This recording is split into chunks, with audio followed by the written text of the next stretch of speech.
Es un gusto para mí verlos a todos ustedes.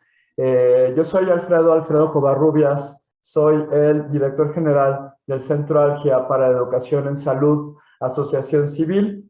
Nosotros somos un grupo de profesionales de la salud que estamos siempre con el ánimo de compartir conocimiento, compartir pues, experiencias con todos ustedes en el mundo de la salud y no solo en el mundo de la salud, sino también específicamente en lo que es el mundo de la medicina del dolor, de la medicina paliativa y varias otras cosas como la nutrición, la rehabilitación y la psicología. Para eso, el Centro Algia tiene un claustro de cerca de 50 profesores de diferentes áreas de la salud, entre las que se encuentran médicos generales, médicos especialistas, enfermeras, rehabilitadores, psicólogos y nutriólogos.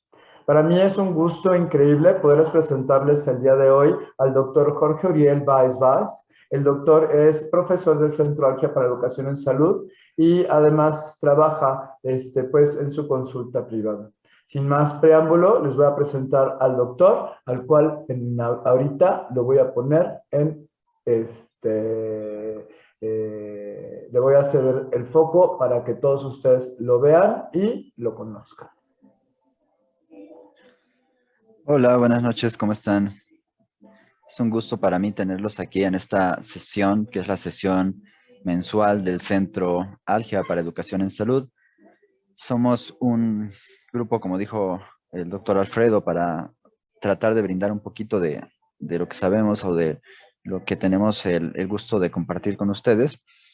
Y pues el día de hoy les estaremos hablando de un tema que nos interesa a todos porque es algo que vemos todos los días y que pues todos ustedes que son médicos, enfermeras, nutriólogos, en general cualquier profesional de la salud, pues son temas que tenemos que conocer porque prácticamente no hay motivo de consulta o motivo de atención de un paciente que no involucre, entre otras cosas, el dolor, ¿no?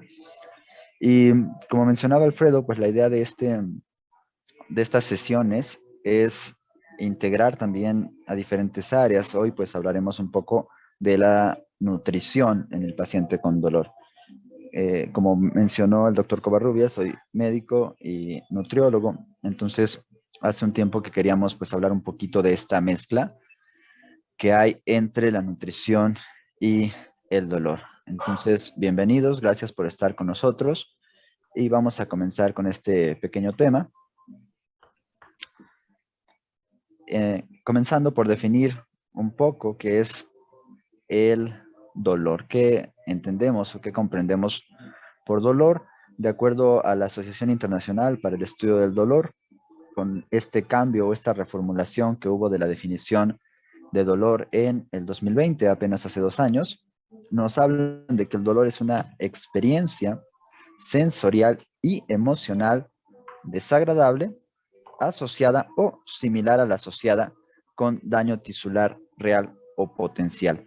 Y dentro de esta definición, que de inicio nos pudiera parecer un poquito confusa, pues es la que se consideró más completa para poder integrar todos los aspectos que conforman el dolor. El dolor, pues no solo es una manifestación física, también tiene un componente emocional. A ustedes les ha dolido algo, nos ponemos de malas, nos ponemos irritables, estamos pues con esa situación de tensión emocional mientras tenemos dolor.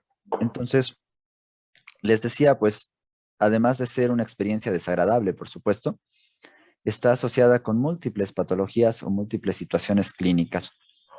Entonces, les comparto esta imagen que tenemos aquí, que es un busto de Baltasar Permors, en el que nos representa a Marsayas. Marsayas fue un fauno, un sátiro que se atrevió, pues, entre otras cosas, a desafiar a los dioses, ¿no? Y como ustedes saben, pues los dioses griegos han sido famosos por ser vengativos, rencorosos y que pues no responden de forma proporcionada a la agresión, ¿no?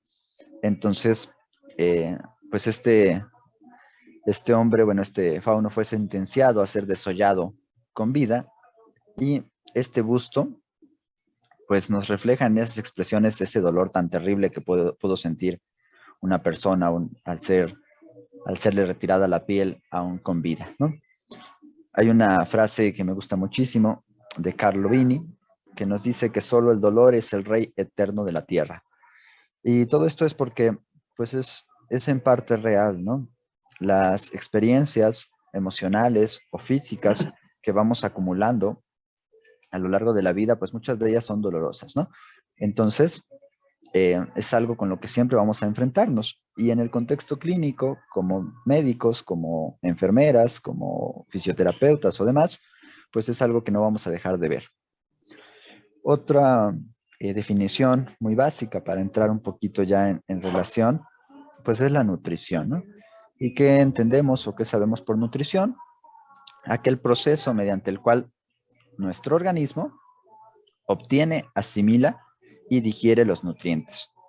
Porque no es lo mismo alimentarnos que nutrirnos, ¿no? Aunque pueda sonar como sinónimo o que pueda sernos obvio, pues son situaciones diferentes.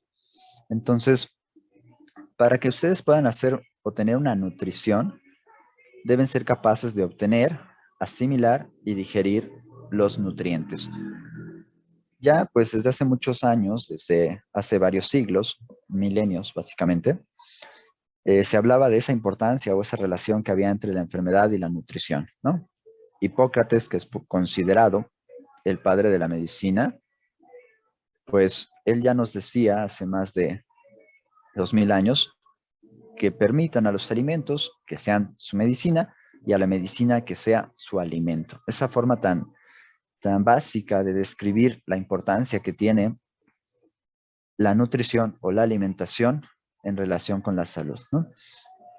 Entonces, ¿cuál es el problema? Pues que nuestra población tiene ciertas particularidades al momento de alimentarse, ¿no?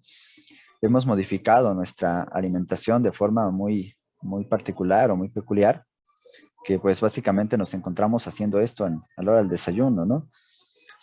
Si no está frito, si no está grasosito, pues como dijo por ahí un personaje de una serie de Malcolm el del medio, la grasa es el vehículo en el que viaja el sabor y nuestra gastronomía o nuestra tradición culinaria pues en gran parte se basa en eso, ¿no? Pero hablando de esta parte de nutrirnos, les decía, no es tan simple como podríamos pensarlo. En este modelo, por ejemplo, si tú quieres que una persona pues se nutra adecuadamente, debemos considerar que de inicio debe tener la capacidad para percibir hambre. Si esa persona tiene un deterioro neurológico, pues esto ya se va a ver afectado, ¿no? Después, debe tener la cognición adecuada para poder elegir, preparar y consumir sus alimentos, ¿no? Un estado dental apropiado, porque si tú ya tienes pérdidas de piezas dentales, pues si se te antoja algo crujiente, no te lo vas a poder comer, ¿no? Algunos de los alimentos que por naturaleza son pues un poquito más fibrosos o más duros, si tú ya tienes esos problemas dentales, pues te va a ser difícil y entonces el paciente va a empezar a evitar ese grupo o esos tipos de alimentos, ¿no? Después nos encontramos con tener un aparato digestivo funcional, porque pues está bien, puedes percibir hambre, tienes la cognición para elegir tus alimentos, tienes un estado dental adecuado, pero tienes disfagia, tienes alteraciones esofágicas, tienes gastritis, tienes una úlcera por ahí, tienes síndrome de intestino irritable, sufres estreñimiento, etcétera, pues eso nos va a modificar entonces ese patrón de absorción que nos lleve a una adecuada nutrición. Tienes energía para comprar y preparar, porque tal vez tienes otra enfermedad que te mantiene cansado, que te mantiene débil, que te mantiene con dolor, y eso te impide realizar esas compras y realizar esa preparación de los alimentos, ¿no? Y por último, pero no menos importante, tienes los medios económicos para adquirir los alimentos suficientes. Entonces, vean cómo algo tan básico, una necesidad básica humana que es la de alimentarse, pues se va modificando si consideramos todos estos factores, ¿no? Entonces, empezamos a hacer una revisión por ahí de la literatura, de qué relación hay entre el dolor y la nutrición, ¿no? La mayoría de las publicaciones que encontramos al respecto son aproximadamente de este tipo. hablando de dieta y dolor crónico, ¿no? En esta publicación del 2021, pues nos habla específicamente del dolor crónico no oncológico y la alimentación. La mayoría de los estudios están orientados precisamente al dolor crónico porque es un dolor de larga duración en el cual se puede dar seguimiento a largo plazo en nuestros pacientes a los que se le hicieron intervenciones nutricionales.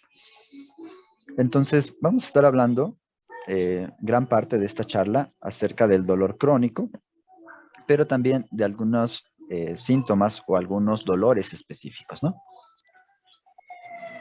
Comencemos por decir que la nutrición es uno de los factores más importantes relacionados con las enfermedades.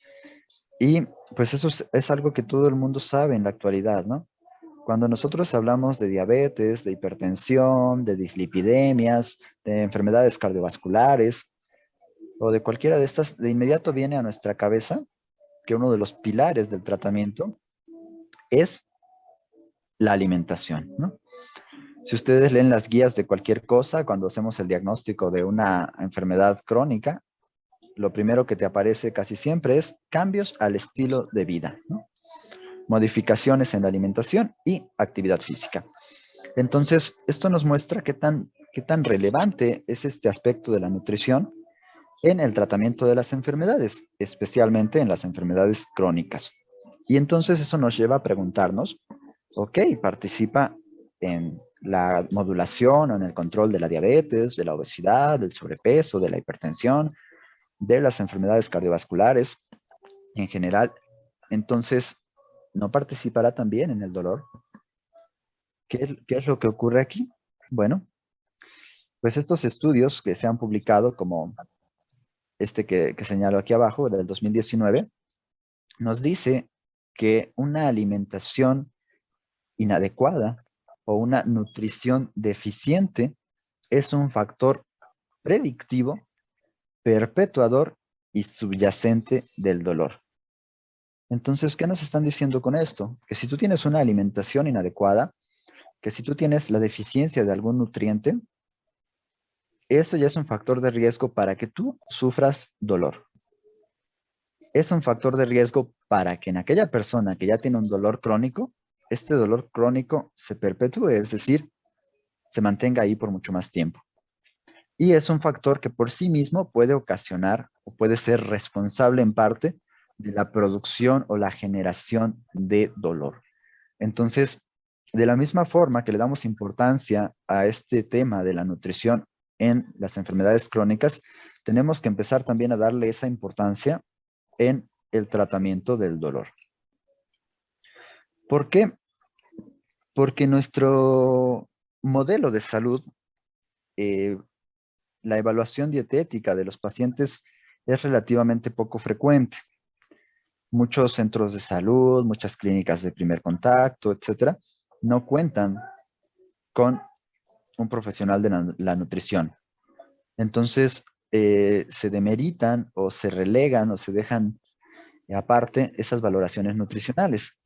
Y si nosotros queremos trasladar los resultados que la investigación nos dice, pues de inicio debemos tener una valoración clara de nuestro paciente.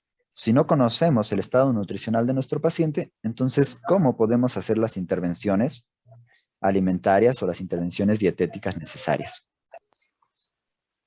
Entonces, esta publicación del 2019 de Brine nos menciona que los alimentos por sí solos pueden ser causa de inflamación, pueden ser causa de obesidad y son capaces incluso de modular la forma en la que a nivel neurológico o a nivel central tú percibes el dolor.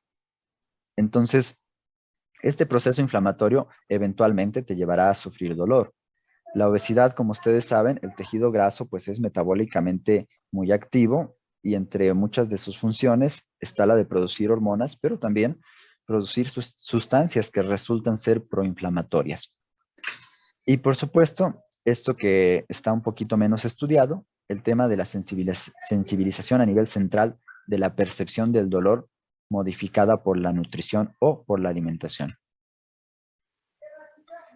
Hablando de modulación en el dolor y la inflamación con respecto a la alimentación, está ya documentado en múltiples estudios que un paciente que por la alimentación o sus condiciones patológicas tiene hiperglucemia o tiene hiperinsulinemia, eso lo va a predisponer a un estado de inflamación sistémica, que el aumento de los niveles porcentuales de grasa te van a llevar a producir citocinas inflamatorias y esas citocinas inflamatorias te van a mantener en un estado constante de inflamación sistémica.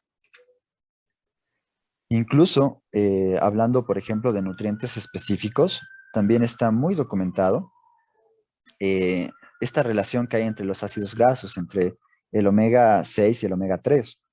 Son dos sustancias o dos factores presentes en la nutrición que si ustedes han visto, pues son muy recomendados, ¿no? La leche la adicionamos con, bueno, la adicionan con omega 3, con omega 6, las galletas, vaya, a un montón de cosas le ponemos omegas y lo queremos vender como un producto saludable. Y curiosamente, pues se ha documentado que si bien tienen efectos benéficos, se debe mantener una proporción en el consumo de omega 6 y omega 3 de 1:1. Y curiosamente, nuestro sistema de alimentación o nuestros patrones alimentarios en la población general, pues mantienen estos niveles desequilibrados, incluso a niveles de 30:1, ¿no? Eso a través de la vía del ácido araquidónico que pues ya conocen ustedes, puede conducir a un estado igual proinflamatorio. Y esto va a producir una inflamación sistémica. Sobre todo, pues si consumimos grasas de origen industrial o aceites hidrogenados, ¿no? Entonces, este esquemita pues nos resume un poquito lo que les estoy platicando. El omega 6, cantidades elevadas, no quiero decir que el omega 6 por sí solo sea nocivo, sino una relación donde el omega 6 supera al omega 3 nos va a llevar a un estado proinflamatorio, a través, como te platicaba hace rato, de la vía del ácido araquidónico, con la producción de prostaglandinas, de leucotrienos, de tromboxanos, etcétera, ¿no? En cambio, si mantenemos una adecuada relación omega 6, omega 3 o con una leve inclinación hacia el omega 3, pues vamos a tener factores que nos pueden ayudar a disminuir la inflamación o a que no se presente este fenómeno de inflamación sistémica. ¿Qué ocurre con nosotros? ¿Qué ocurre con nuestra gente? ¿Qué ocurre con nuestros pacientes? Los patrones dietéticos deficientes. De forma general, nuestra población pues tiene comportamientos alimentarios que no son del todo adecuados, ¿no? Nosotros pues siempre hablamos, e incluso dentro del personal de la salud, de la importancia de la nutrición, la importancia de una alimentación adecuada, la importancia de las verduras, de las frutas, etcétera. Pero en la práctica esto no se traduce a una realidad, ¿no? Es algo en lo que debemos seguir trabajando y debemos seguir insistiendo, porque un patrón dietario deficiente te va a llevar a sufrir, entre otras cosas, algo que se llama estrés oxidativo. Y ese estrés oxidativo que ya pues hemos platicado en otras sesiones, en otras charlas por aquí, pues ese estrés oxidativo condiciona un montón de problemas, condiciona daño endotelial, es un factor de riesgo para que desarrolles múltiples enfermedades y entre otras, hablando específicamente del dolor, el estrés oxidativo es capaz de afectar las células nerviosas, las células del sistema nervioso, de tal forma que llegan a hacernos una neuroinflamación. Y esa neuroinflamación, modulada u ocasionada o desencadenada por la presencia de especies reactivas de oxígeno, nos va a llevar a un aumento en la producción de citocinas proinflamatorias y esas citocinas proinflamatorias nos va a llevar a un estrés oxidativo y a una neurodegeneración. Entonces, si tú ya tienes un paciente que tiene un dolor crónico, que tiene una neuropatía secundaria a diabetes, y encima tenemos o continuamos con un patrón dietético deficiente, pues eso nos va a llevar a esto, una neurodegeneración que va a empeorar las neuropatías. Y otra cosa que también hemos dejado un poquito aparte y que ahora se está retomando y se está haciendo mucha investigación sobre eso, el microbioma o la microbiota. Todos esos bichitos que viven con nosotros y se alimentan de lo que nos alimentamos, pues también reciben las consecuencias de ese patrón dietario deficiente. Y de la misma forma que nos afecta a nosotros, los afecta a ellos. Y la microbiota se modifican múltiples funciones corporales. Entonces, ¿qué podemos hacer aquí? Bueno, primero, combatir ese estado de proinflamación. ¿Qué medidas se pueden tomar para eso? Bueno, pues la evidencia nos dice hacer énfasis en ese omega 3.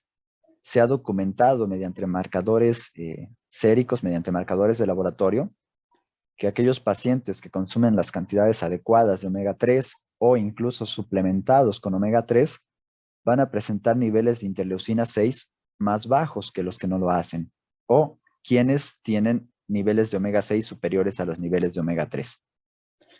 Y también se ha documentado una disminución de los niveles séricos de proteína C reactiva.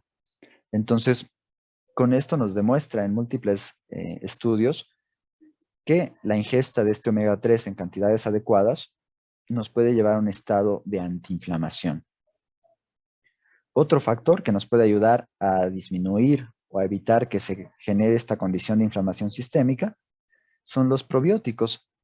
La suplementación con probióticos también se ha demostrado que reduce significativamente esos marcadores inflamatorios, como mencionábamos hace rato, la interleucina 6, la proteína C reactiva, el factor de necrosis tumoral, etcétera, ¿no?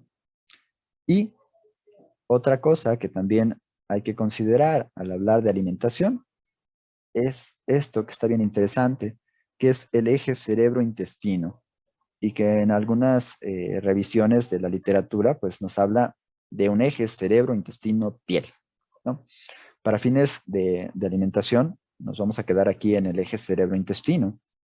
Ya está más que documentado y más que confirmado que existe una conexión funcional entre el cerebro y el tracto gastrointestinal y que eso va a condicionar la forma en que tú puedes reaccionar a comportamientos emocionales, a comportamientos afectivos, la respuesta al estrés y también la modulación del dolor. ¿Cómo respondemos al dolor cuando nuestro tracto gastrointestinal está afectado? Si tú tienes una alteración en la microbiota intestinal, eso va a condicionar cambios a nivel funcional en el cerebro y va a condicionar que respondas de forma diferente a las respuestas estresantes y al dolor. Entonces, vean cómo cobra más importancia todavía ponerle atención, aunque no seamos nutriólogos, aunque no seamos gastroenterólogos, a lo mejor solo nos dedicamos a ver pacientes con dolor, pero tú no vas a alcanzar un control óptimo de ese dolor si no verificas o si no buscas que esto esté funcionando de manera adecuada. Incluso en aquellos estados de inflamación en la que la microbiota sufre alteraciones en algo que conocemos como disbiosis, esa microbiota, que ya no es la que debiera estar, que ya crecieron especies que no debieran estar ahí, van a generar metabolitos microbianos y esos metabolitos microbianos generan inflamación intestinal y ocasionan que haya una mayor permeabilidad entre la luz intestinal y la circulación, con lo que incluso algunos metabolitos microbianos pueden eh, acceder a la circulación sistémica y generar precisamente una inflamación en otros sitios. Entonces, si nosotros tenemos un ecosistema intestinal, una microbiota sana, esto nos va a generar un entorno antiinflamatorio. Se ha documentado también ya que hay algunos padecimientos dolorosos asociados a alteraciones gastrointestinales. Dentro de ellos se encuentran documentadas las cefaleas y la migraña. Ahora se conoce que hay una relación entre que una persona presente episodios de migraña y la función de su sistema digestivo, mediante una modulación a través de este eje intestino-cerebro y, por supuesto, la inervación del vago. Si nosotros tenemos una disfunción a nivel intestinal, una disbiosis, una alteración ahí en nuestra microbiota, esa alteración en la microbiota va a hacer que se produzcan péptidos proinflamatorios y esos péptidos proinflamatorios van a ocasionar inflamación a nivel del sistema nervioso, modificaciones en la neurotransmisión e incluso alteraciones en la neurogénesis. Y con este eje afectado vamos a tener, entre otras condiciones o entre otros problemas, dolores tipo migraña o cefaleas. Ahora, en ciertas condiciones específicas, tenemos el dolor postoperatorio. También se ha documentado que un estado nutricional deficiente es factor de riesgo para tener malos resultados en el control del dolor postoperatorio. Y esta es otra cosa que a veces también olvidamos, ¿no? Al paciente que se programa para una cirugía, se le hace una valoración del riesgo cardíaco, del riesgo anestésico, y porque no hay una valoración en muchos sitios del riesgo nutricional, ¿no? Porque también es importante y ya está comprobado mediante diversos estudios que un estado nutricional deficiente va a condicionar que el paciente tenga más dolor o que el dolor sea más complicado de tratar o que responda menos a los fármacos. Entonces, las conclusiones de estos autores nos dicen, hay que hacer una evaluación nutricional temprana. Hay que, aquel paciente que no es una cirugía de urgencia, que es una cirugía electiva, que nosotros pues sabemos, ¿no?, que lo vamos a intervenir, hay que hacer esa evaluación nutricional. Y si esa evaluación nutricional nos demuestra que hay déficits, lo ideal es corregirlo de ser necesario con la administración de suplementos antes de que nuestro paciente pase a quirófano. Esto es de especial relevancia si vamos a hacer un procedimiento quirúrgico del tracto gastrointestinal. En el dolor crónico no oncológico hay un fenómeno bien particular que también nos debe interesar bastante, que aquí se ocasiona un efecto del dolor sobre la nutrición, no de la nutrición sobre el dolor. Aquellos pacientes que tienen dolor por periodos prolongados van disminuyendo su consumo de fruta y verdura con el paso del tiempo y van realizando ingestas con mayor aporte calórico y mayor aporte de grasas y carbohidratos a mayor sea la duración del dolor. Entonces, tú eras un paciente que se alimentaba así padrísimo, súper sano, y por alguna condición clínica comienzas con un dolor crónico, ¿no? Presentas un dolor crónico, conforme vayan pasando los meses y tú vayas sufriendo ese dolor, se van a modificar tus patrones alimentarios de tal forma que vas a preferir alimentos con alto contenido en grasas y con alto aporte calórico. Estamos viendo que la calidad general de la dieta en aquellos pacientes que sufren dolor crónico comparado con los que no lo sufren es menor, ¿no?, llegando al extremo de que muchos de estos pacientes analizados consumen menos de una ración a la semana de verdura. Cuando estamos hablando de que en una dieta saludable, una dieta balanceada, debieras incorporar unas 5 raciones de verdura, ¿no?, al día. Y estamos hablando de que llegan a consumir menos de una ración de verdura por semana. Y sí, más de una ración al día de alimentos de alto aporte calórico o de alto contenido graso. Algo así, ¿no?, que lo vemos y pues hasta se nos antojan unos taquitos dorados, unas gorditas.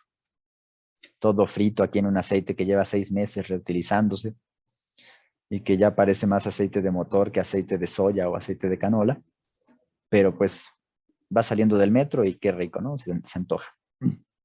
Pero este patrón se va generando. Si tú no tenías ese comportamiento alimentario, puedes empezar a manifestarlo. Entonces, más adelante vamos a ver por qué. ¿Por qué me dan las ganas de empezar a comer más ese tipo de cosas, ¿no? Varias razones. Una de ellas son los tratamientos farmacológicos que empleamos para los pacientes con dolor crónico. Los opioides a largo plazo disminuyen el movimiento intestinal, disminuyen el vaciado gástrico como efecto adverso del opioide, pueden generar distensión abdominal, pueden generar náuseas, pueden generar estreñimiento, pero también generan una sensación de necesidad calórica y empiezas a tener una ingesta excesiva de energía. Y lo malo de esto es que en los estudios que se han realizado nos dice que hasta el 42% del aporte calórico que consumen estos pacientes proviene de alimentos pobres en nutrientes, cuando sabemos que debiera ser menos del 10% de aporte de este tipo de alimentos, ¿no? Otros fármacos que empleamos para el tratamiento del dolor pues son los antiinflamatorios no esteroides, que aumentan la permeabilidad intestinal.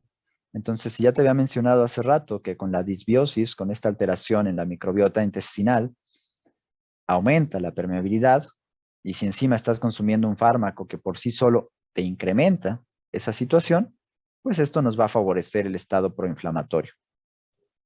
Los antidepresivos y anticonvulsivos, que también se emplean para este tipo de problemas, generan, entre otros efectos adversos, náuseas, estreñimiento, diarrea y cambios en el apetito. Entonces, nuevamente, pues generamos un estado de conducta alimentaria que no es del todo correcto. Y estos mismos fármacos nos pueden afectar también a la microbiota. Entonces, no debemos descuidar esa microbiota, ese microbioma del que ya hablé mucho. Uno de los factores de cuidado o de prevención para combatir estas alteraciones, pues es la ingesta adecuada de fibra y agua, ¿no? Y esto no es nada nuevo, no es nada reciente, no nos estamos inventando ninguna cosa aquí ultra guau, ¿no? Esto se sabe desde hace mucho. Parte de una alimentación correcta es incluir fibra y agua, ¿no? Esto puede ayudar a combatir varios de los efectos adversos, especialmente de los opioides. Pero, ¿qué otra cosa nos hace el dolor crónico? Reducción en la movilidad. Si tú eres un paciente con artritis reumatoide, con artrosis, pues no vas a querer ponerte a picar tu frutita, a picar tu verdurita, a cocinar, ¿no? Eso dificulta la compra, la adquisición de alimentos y dificulta su preparación.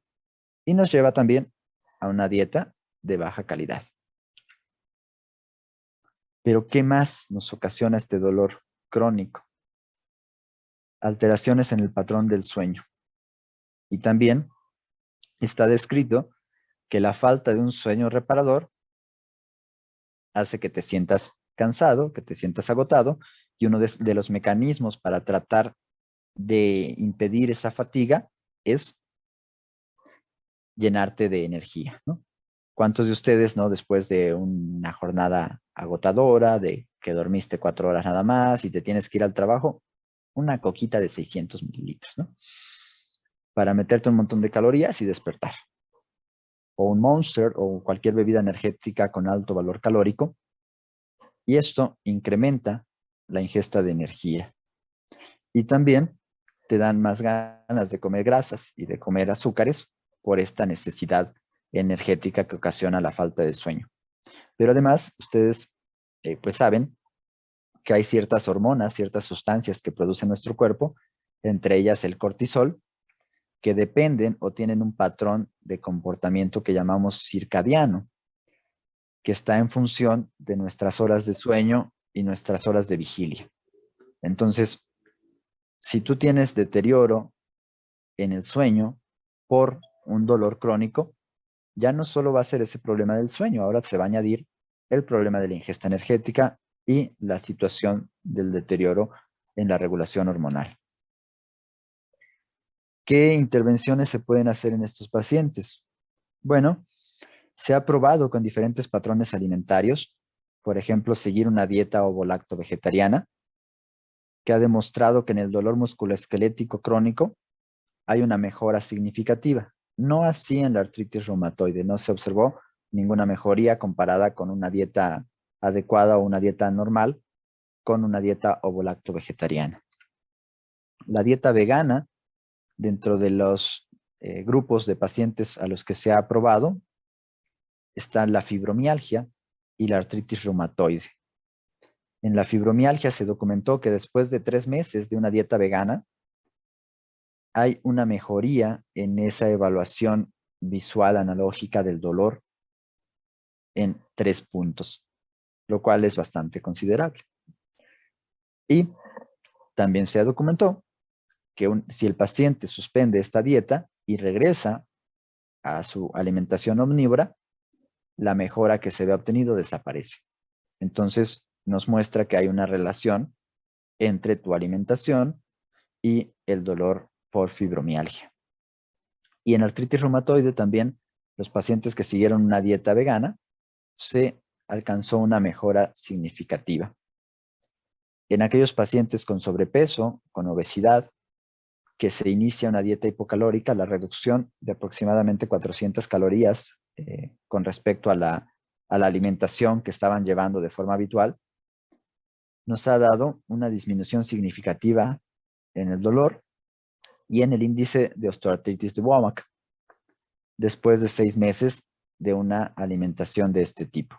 Entonces, pues esto también nos muestra una intervención bastante favorable en estos pacientes, porque son pacientes que, como su nombre lo indica, pues el dolor es crónico, el dolor puede estar ahí incluso toda la vida si no tiene un tratamiento adecuado, y que muchas veces nos vamos a tener que conformar con que disminuya en su intensidad o con que haya periodos libres de dolor, pero sin que alcancemos la desaparición de este, ¿no?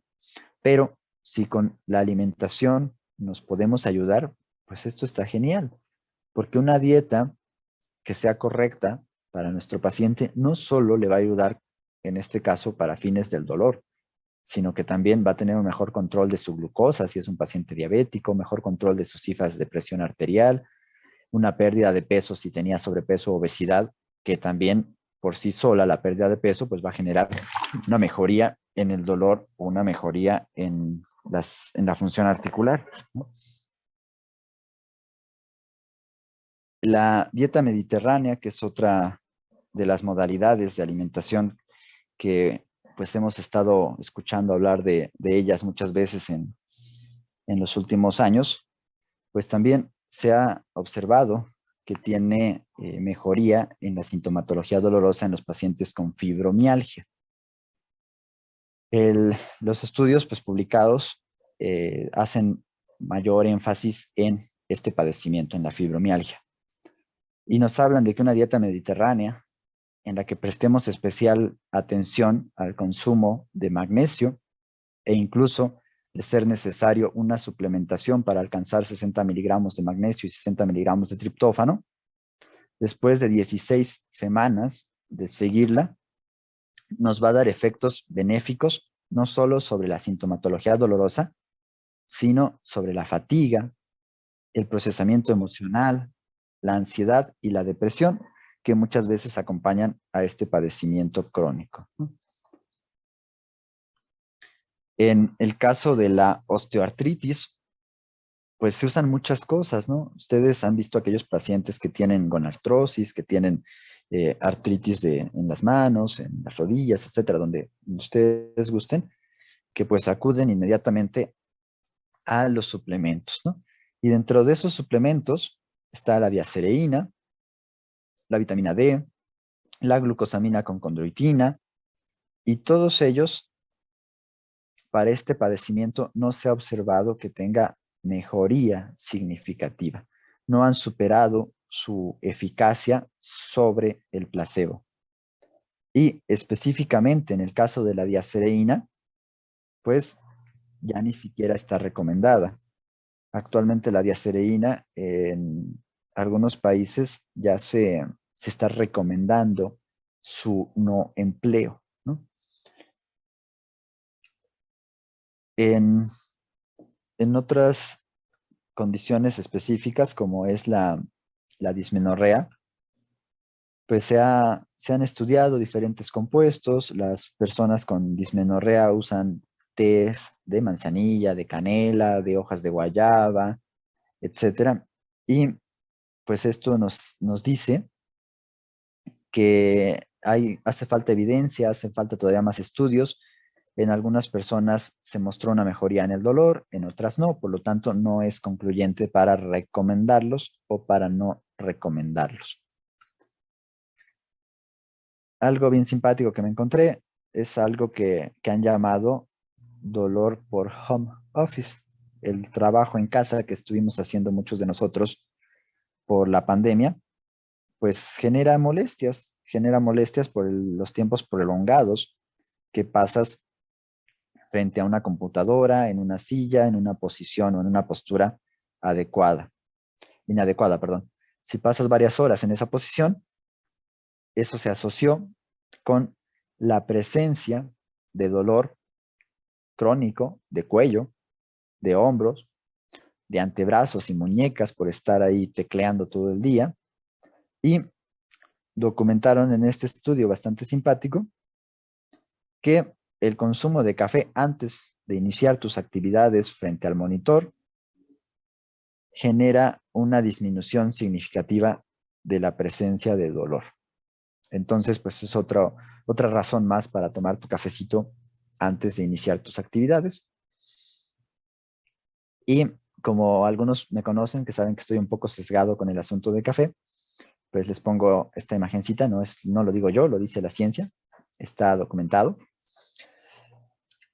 E incluso se registró que el consumo diario de café, el consumo frecuente o el consumo cotidiano de café, muestra en los pacientes, en la población, un mayor umbral al dolor, una mayor tolerancia al dolor y una sensibilidad disminuida a los estímulos dolorosos. Entonces, pues este podría ser otra opción ahí de apoyo terapéutico, ¿no? Y pues llegamos a un punto también bastante interesante, que es el de los suplementos, ¿no?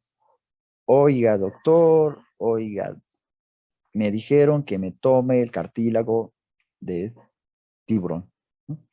El hígado de bacalao, el riñón de cocodrilo. Y así te vas a encontrar con un montón de presentaciones que prometen aliviarte el dolor oncológico, el dolor no oncológico, la artritis, la artrosis, la fibromialgia, etcétera, etcétera, etcétera, ¿no?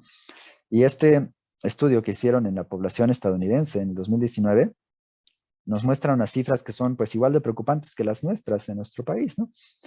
El 74% de nuestros adultos opta por consumir un suplemento recomendado por fuentes fiables y fuentes no fiables. ¿Por qué? Porque perciben que los suplementos tienen menos efectos adversos, ¿no? Porque son naturales, porque los toma un montón de gente y a nadie le hacen daño, y otras muchas razones para justificar su uso. La realidad es que con la mayoría de ellos se desconoce la seguridad y se desconoce su eficacia. Entonces, si nosotros queremos ser esa parte fiable, pues no vamos a hacer la parte fiable que recomienda suplementos, ¿no? Con algunas excepciones. ¿Por qué?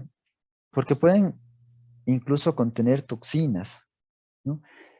No sé si por ahí escucharon ustedes, pero hace unos pocos meses hubo un escándalo por ahí con la COFEPRIS respecto a un producto que se comercializaba como suplemento alimenticio y que además es bien interesante. Si ustedes ven la imagen aquí, fórmula 100% efectiva contra el dolor. Imagínate qué padrísimo algo así, ¿no? Una fórmula 100% efectiva contra el dolor. Si tú tienes dolor neuropático, nociceptivo, eh, Si tienes un síndrome doloroso regional complejo, pues es dolor, ¿no? La lógica diría que pues este suplemento te lo va a quitar porque es 100% efectivo contra el dolor. Y si tú te fijas en los ingredientes, pues te dice que trae glucosamina, condroitina, colágeno, vitamina, ortiga. Y cuando se hizo esta revisión en un laboratorio, se dieron cuenta que lo que traía era cortisona, ¿no? Por supuesto, pues si le añades un esteroide, el paciente va a tener un efecto desinflamatorio y con eso una reducción en el dolor, ¿no? Pero la cortisona, como cualquier otro fármaco, tiene efectos adversos, ¿no? Y si tu paciente ya le estabas dando un antiinflamatorio esteroide y él se le ocurrió usar este, pues es como si lo estuviera sobredosificando con esteroides, ¿no? Porque además, pues no sabemos en qué concentraciones venía. Y de ahí se realizó una alerta para su retiro. Entonces, si pensamos usar este tipo de productos para apoyarnos en el tratamiento del dolor, debemos procurar que haya más evidencia al respecto. Y este estudio que se realizó en una población militar en Estados Unidos evaluó diferentes suplementos y concluyó lo siguiente. Recomendado porque no se han observado efectos adversos de importancia. Tenemos a la capsaicina, tenemos a el aceite de aguacate, al aceite de soya, la cúrcuma, que es una especie que pues no se acostumbra o no es tan habitual consumirla en nuestro país, los ácidos grasos poliinsaturados, y de estos hay evidencia a favor.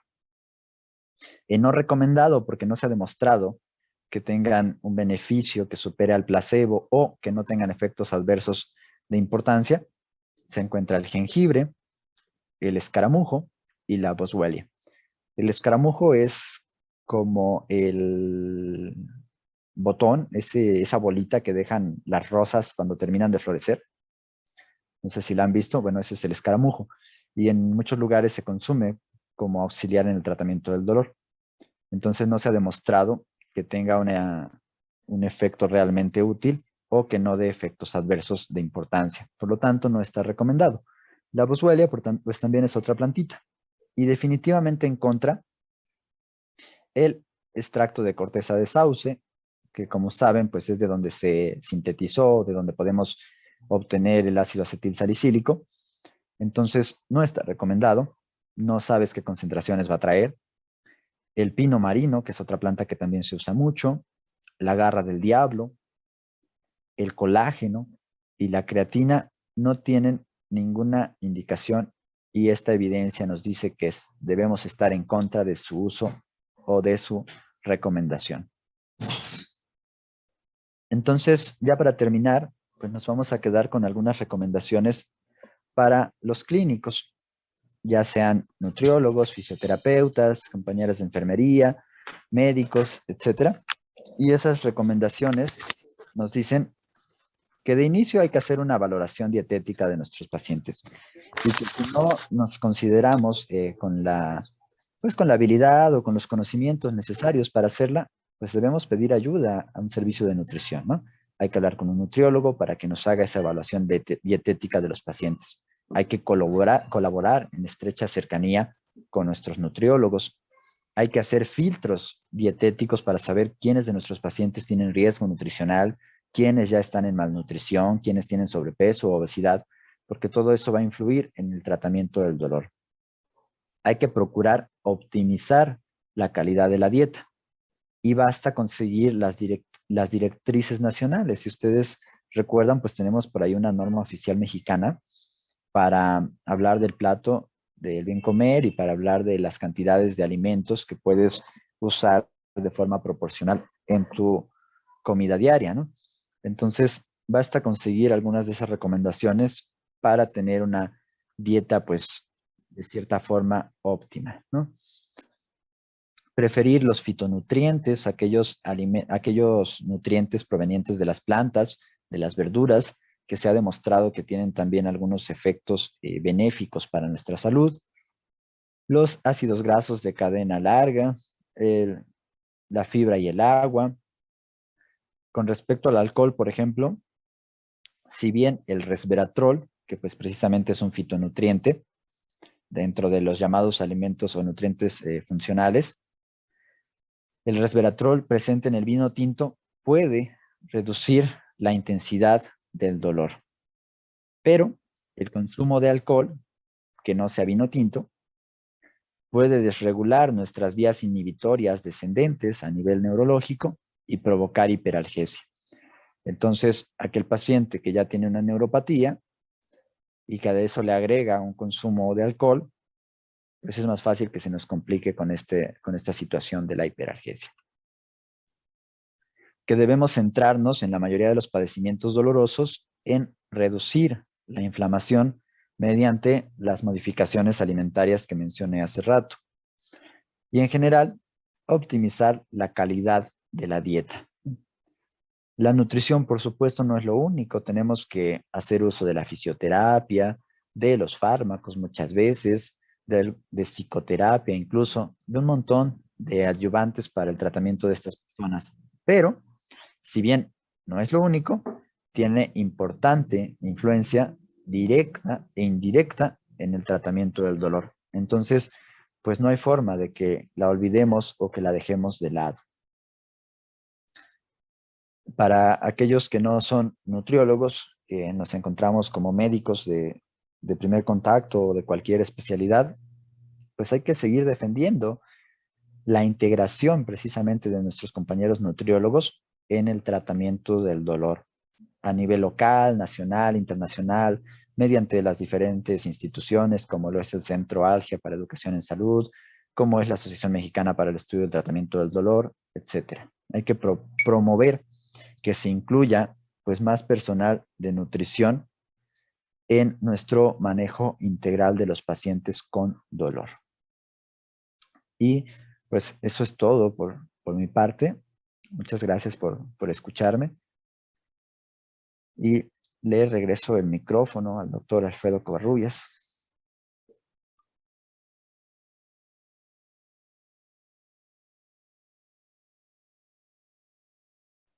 No, pues muchísimas gracias, Jorge, por esta plática tan interesante que nos acabas de dar. La verdad es todo un universo lo que ocurre con respecto a lo que es la conceptualización de los aspectos nutricionales en aquellos sujetos que presentan un dolor crónico, un dolor agudo, ya sea oncológico o no oncológico. La verdad es muy importante eso. La siguiente cosa que es importante tomar en consideración es que efectivamente la microbiota tiene un papel determinante. Cuando empezamos a ver a la microbiota tenemos que entender dos cosas.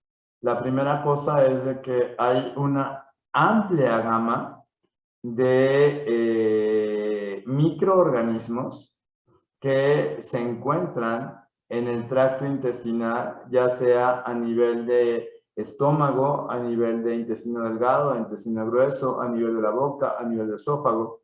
Y cada uno de esos microorganismos se encuentra comprendido por múltiples familias de microorganismos, ¿no? Todo el mundo ha escuchado hablar de esta infección por Clostridium. Y pues, finalmente tenemos Clostridium buenos, Clostridium malos. Y lo que se modifica entre la neuroinflamación y la no neuroinflamación es la proporción que existe entre cada una de estas familias de microorganismos. De tal forma que pues el ingerir sustancias que son ricas en bacilos benéficos como el kéfir, como aquellos fermentados entre los que se encuentra el pulque, el tepache, en fin, pues bueno, pues no necesariamente una golondrina hace verano, ¿no? Yo creo que se tiene que estudiar muchísimas cosas porque incluso en el kéfir hay estudios que demuestran que las familias de microorganismos que se encuentran contenidos cambian de acuerdo a la localización geográfica en la cual se obtiene ese kéfir. Por otro lado, la modificación a nivel de los microorganismos que se encuentran en mucosas, como es el caso de la boca, pues sí se ha identificado que tiene un patrón importantísimo en lo que es la generación de enfermedades como las de tipo reumatológico. La Prevotella se ha visto que tiene un papel importantísimo en la generación de artritis reumatoide. Y pues finalmente la microbiota pues le ha dado un papel importante en lo que es el dolor, en lo que es la diabetes mellitus, la obesidad, las enfermedades cardíacas, el cáncer, entre muchísimas otras. Yo creo que hablar de estos puntos son importantísimos. Y otro punto yo creo que finalmente a destacar es el hecho de que muchos de los fármacos que se utilizan en dolor crónico, en dolor agudo, oncológico o no oncológico, impactan la forma en la que se moviliza el intestino e impactan la forma en el cual tú encuentras satisfacciones y afectan la forma en la cual tú te vas a alimentar. Aquellas personas que se dedican a trabajar en los turnos nocturnos claramente han demostrado muchísimos estudios que su comportamiento neuroinmunohumoral, ¿sí?, se va a modificar, inclusive sus ciclos circádicos, ultrádicos, así como su producción de hormonas, y esto va a condicionar que sean sujetos que tienen con más frecuencia a lo que es el sobrepeso y la obesidad. No tenemos que dejar de lado el identificar que México es un país donde 7 de cada 10 personas tienen sobrepeso u obesidad. Y el sobrepeso y la obesidad también se encuentran asociados a alteraciones en la microbiota.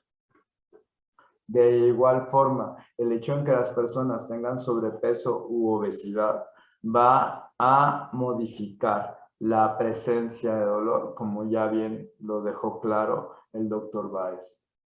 Bueno, pues agradezco muchísimo, Rebeca, por tu comentario. Fernanda, muchísimas gracias. Qué bueno que te gustó la ponencia. Mis más de 40 amigos en el Zoom, la verdad, muchísimas gracias. Mis más de 100 amigos que nos están siguiendo en Facebook, muchísimas gracias. Y si tienen alguna pregunta o duda, por favor escriban en el chat para que podamos dar respuesta. Quedo atento a sus preguntas.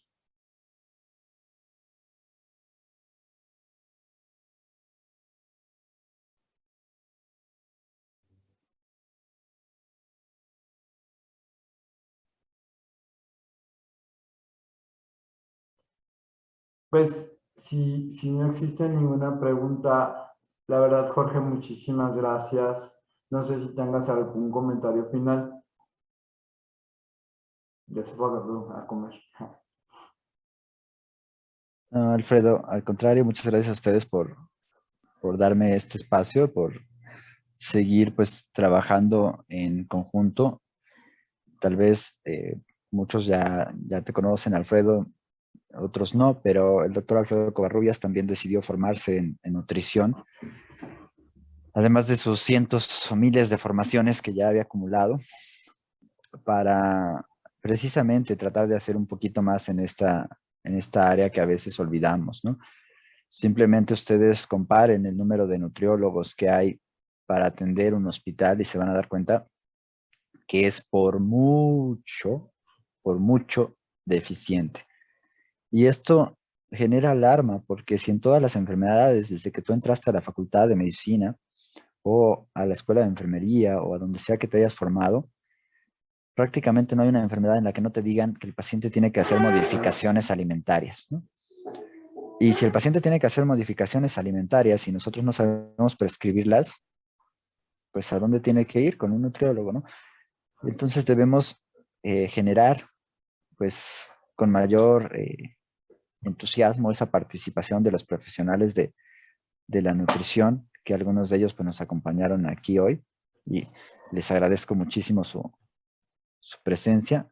Si tienen algún comentario acerca de la charla, si quieren también que se les comparta pues un poco del material que revisamos aquí o de los artículos que estuvimos empleando para la investigación, pues pueden hacerlo con todo gusto, pueden contactar con el doctor Alfredo o con un servidor y se los pasamos. Entonces, solo quiero que se vayan pues con algunas ideas de esta pequeña plática, que queda muchísimo por hablar. Hablar de algunos alimentos que se consideran funcionales, pues es extendernos bastante. Esperemos en otra ocasión poder hablar un poquito de eso. Ya alguna vez hablamos específicamente del café como alimento funcional, pero hay muchísimos otros. La evidencia pues se actualiza constantemente. Incluso platicaba hace unos días con el doctor Covarrubias acerca de una publicación bien interesante que salió, que se llama Diabetes en tiempos de COVID. ¿Es necesario agregar una taza de café? Ese es el título de esta publicación. Entonces hay muchísimo dentro de la alimentación de lo cual podemos apoyarnos para mejorar, ¿no? Háganlo, infórmense, trabajen en equipo, incluyan dentro de sus consultorios o dentro de sus unidades a profesionales de la nutrición y verán cómo sus pacientes pues van a tener una franca mejoría mucho más rápido, porque no solo vamos a ayudar a controlar el dolor, ¿no? Como mencionamos hace rato, también vamos a hablar, perdón, también vamos a ayudar a controlar otras condiciones como la adiposidad, que te va a predisponer a la inflamación, ¿no? Entonces, pues de verdad, muchas gracias por estar aquí hoy. Muchas gracias por escucharme en este tiempo. Y pues cualquier comentario son bienvenidos. Y si ahorita no hay ninguna duda o pregunta, pues después podemos escucharlos o leerlos. Tenemos la página de Algia. Ahí pueden seguirnos en Twitter, en Facebook, en Instagram, en YouTube, donde pues compartimos información al respecto y donde sesionamos de forma mensual. Esta es la sesión de marzo porque no sé qué ocurrió, alguna paradoja del tiempo y el espacio que terminó siendo en abril, pero de forma mensual hacemos una sesión en la cual están todos invitados. Muchas gracias a todos por venir y gracias, Alfredo. No, hombre, al contrario, Jorge, muchísimas gracias. Y bueno, Omar, también te felicito muchísimo por tu ponencia y te pregunta cuáles son tus redes sociales. En Facebook pueden encontrar así como j.u.baez y en Instagram también estoy así. Y ya no tengo más redes sociales porque no Así es la sé vida. usar la tecnología, pero pues en Facebook, que es como el de los treintañeros, ahí pueden encontrarme. Y también pues trataremos de estar un poquito más activos con este tipo de información, además de los memes que compartimos, ¿no? Gracias, Omar. Y bueno, y además, pues cualquier información que requieran o que nos quisieran contactar, recuerden que está la página en Facebook de Algia, está nuestra página en internet, es algia.org.mx. Se encuentran también esta página, esta plática se va a encontrar en Facebook, mi Facebook personal de Alfredo Covarrubias Gómez, pero también la vamos a subir a YouTube específico de Algia, donde van a encontrar en YouTube de Algia muchísimas pláticas en las cuales ustedes van a poder aprender un poco más acerca de lo que es dolor en múltiples contextos. Una pregunta interesante de Minerva es que te agradece la presentación y espera que después se pueda hacer una pequeña mención sobre cómo influyen los fármacos y su biodisponibilidad relacionadas con la nutrición. Esa la contesto yo, Minerva. Estamos haciendo un artículo de revisión que, primero Dios, mandaremos a la revista Mexicana de Sociología sobre y otros tópicos importantes sobre la nutrición y el contexto del dolor crónico no oncológico. Ya posteriormente hablaremos del dolor crónico oncológico y ya después del dolor postoperatorio. Como comentó Jorge, es muy importante que los servicios sean multidisciplinarios y que se incluyan a nutriólogos en aquellos lugares donde se quiera atender a pacientes con dolor crónico, no maligno y maligno, así como enfermos paliativos. Bueno, Sí, perdón que te interrumpa, solo para darle por ahí un poco más de respuesta a Minerva. También tenemos una charla que es precisamente de la interacción alimento-medicamento, medicamento-alimento, que pues en algún momento de la vida compartiremos con ustedes, donde precisamente abordamos parte de eso, ¿no? Que muchas veces se nos olvida, digo, ya no voy a extenderme, pero por ejemplo, si tú tienes un paciente anticoagulado con cumarínicos y ese paciente decide llevar una dieta súper sana, el consumo de 300 gramos o más de alimentos verdes va a impedir el efecto del cumarínico. Entonces, claro. tu paciente que estaba anticoagulado otra vez va a perder el efecto del anticoagulante y te va a dar un trombo, te va a dar un evento vascular y te va a decir, pero ¿por qué si me estoy alimentando bien, no? Pero ese es un tema también bastante amplio, bastante interesante, de que a veces olvidamos, ¿no? Me tocó en una ocasión un paciente por ahí que estaba con un opioide y que empezó a tener efectos adversos como si la dosis fuera un poquito elevada, ¿no? Y haciendo el historial, preguntando sobre los alimentos, él acostumbraba desayunar y comer con jugo de toronja. Y ustedes saben que el jugo de toronja es de las cosas que más interactúa con fármacos y que puede incrementar la biodisponibilidad de múltiples de ellos, ¿no? Entonces, en una dosis que a lo mejor tú estableciste de forma adecuada, si incrementamos la biodisponibilidad con el alimento, puedes tener una sobredosificación o una ultradosificación, pero de eso espero que podamos hablar en otra ocasión. Por el momento, pues espero que les haya servido un poquito esto que tratamos. Los invito a consultar, que es un poco más del tema. En PubMed, pues encontramos un montón de revisiones sistemáticas, de metaanálisis, de estudios de cohortes, de todo lo que ustedes quieran, de diferentes niveles de evidencia acerca de dolor crónico no oncológico y alimentación, de fibromialgia, etcétera. Entonces, ahora sí, creo que Pues, es todo. pues amigos, muchísimas gracias. Yo les agradezco a cada uno de ustedes el que hayan participado y quedamos atentos y dispuestos. Les dejo un abrazo, por favor síganse cuidando y descansen. Buenas noches. Buenas noches a todos. Gracias por acompañarnos. Gracias. Buenas noches. Buenas noches.